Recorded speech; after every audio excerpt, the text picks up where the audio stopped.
اوخی مرداد من مردای سرم ده همه جا به هر کجا گشته سر بعد که بلا چیکار کنم؟ من نمیبرم پگاه مردم پگاه اونجا میگیره که ولی نشد بلا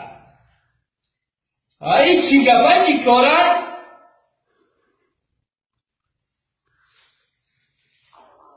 ای بچه سیر شدم با نام خدا این الان این کار منم این شاب حالی 15-20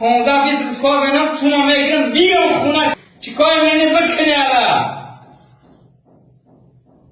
این بیزار شدم همین زندگی بیزار شدگیم همینجا های کیه؟ چی پرابلم های؟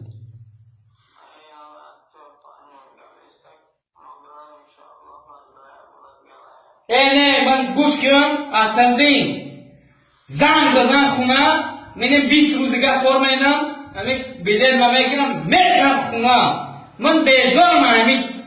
راستیه دنیاشم همین دنیا رو بیزارم میرم اون خونه زندگی خیلیون با منم خواه میرم اینا بفهمیرم این زندگی را اینا بیان اینا بیار بینم اینجا را اوناش خب آخی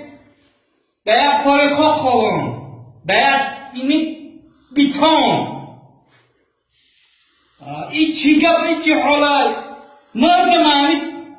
فکر همین غمکی 4 سال همین کارتم گاهی کنم های نونی خوردگی زهره بطن سیر شیدم آخی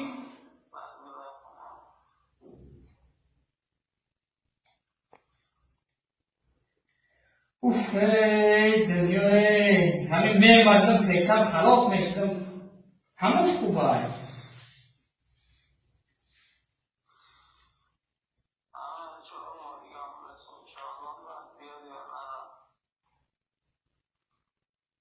آخی چکا کنم نه بچه جون این از سرا کنم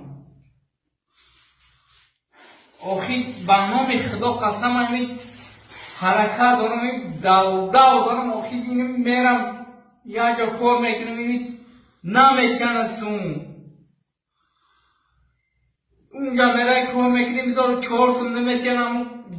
خطر نشوه آخی سرا کنم اینا این بچه این جمعانم داره ای کولو با اینا گاز اخده واه سرا که اینا هیچی هم که اومگی مولی یگم سمکو نکنم گویا اینا چند ماه شد اومای 5 ماه شدی چیکار نکنیم همجا فقط گشته سیم اینا کی بچه مسکو ده کمیگون در تاجیکستان های همون گفتو کن خواهی این بچه های کلونیت به تو اومد دو روز بچه کلونی اومد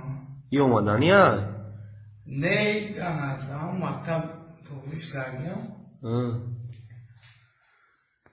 همونجا میخونم همونجا اینا با نام خدا قسم اکن با خدا قسم خیال میکنه که راستی همین تاجیکستان تاجیکستان کو مالی